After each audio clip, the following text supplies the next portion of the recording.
So, ito yung frame ng laywan o Apis cerana na nilagyan ko ng wax foundation. So ayan, may honey na siya. Ayan o.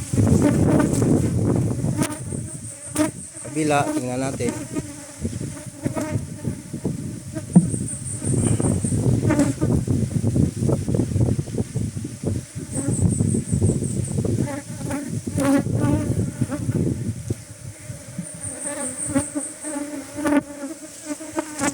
Meron ng mga ano,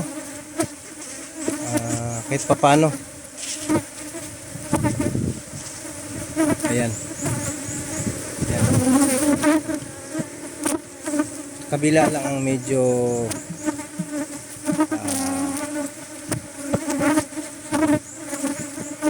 ilagyan nila ng honey na. Ayan, yan. Ayan.